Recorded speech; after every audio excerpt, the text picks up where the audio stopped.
Last week, we wrapped up a leadership development kickoff session with 26 leaders. And at the end of this kickoff session, we asked an important question. We wanted to know, what is one word that best represents how you are feeling about this growth experience? One word, that's it. And the room did something beautiful that set the tone for this growth experience that we will lead, that we will engage in with these leaders for the next several months. Hopeful, eager, grateful, excited, ready. Those were many of the words. And then scattered in among the optimism, anxious, nervous, uncomfortable. And then one leader looked up and said, terrified. Terrified. He was terrified about what the 360 assessment results might show him about himself. He was terrified about letting his guard down because he's been hurt previously. And I have to tell you, that word landed in the room like such a gift because it was honest and it was real. It took so much courage to say it out loud in a room full of peers when everyone else seemed to be leading with excitement. And so here's what we did with it. We didn't try to talk him out of it. We didn't rush to reassure him. We didn't pivot quickly to all the reasons why he shouldn't feel that way. We just received it. We named it. We thanked him. We let it be exactly what it is. And in that moment, in the space of one word being honored instead of managed, the tone for the entire experience was set. We sent the message that this is a safe place to feel however you are feeling.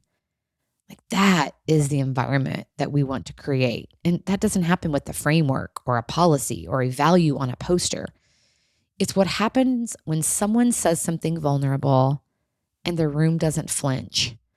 When a leader says, I'm terrified, and the response isn't, oh, you'll be fine. It is, thank you for telling me that. Because here's what I know about growth as a coach and a facilitator. I know, I've seen it. It doesn't happen when things are comfortable. It happens when the guard comes down, when people stop performing and start telling the truth about where they actually are, when terrified gets as much space as hopeful. And as leaders, whether you're leading a team, a meeting, a family, or a growth experience, you set that tone, not with a speech, with a moment, with the way you receive the hard word when someone is brave enough to say it. So I'm curious, as you're reflecting on this story, do you talk people out of how they feel? Do you rush to fix the discomfort?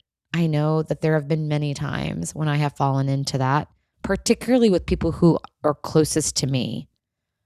Or do you create enough space for all of it, the excitement and the terrified, to exist in the same room at the same time? That's the question, and it's worth sitting with. So as you're thinking about the people that you lead, think about, are they safe enough to say those hard words, the honest words, the ones that cost something to say out loud? What would it look like to create a little more of that space today?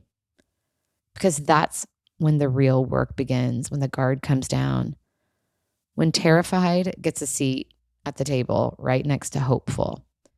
We are here for all of it. And we'd love to do this work with you.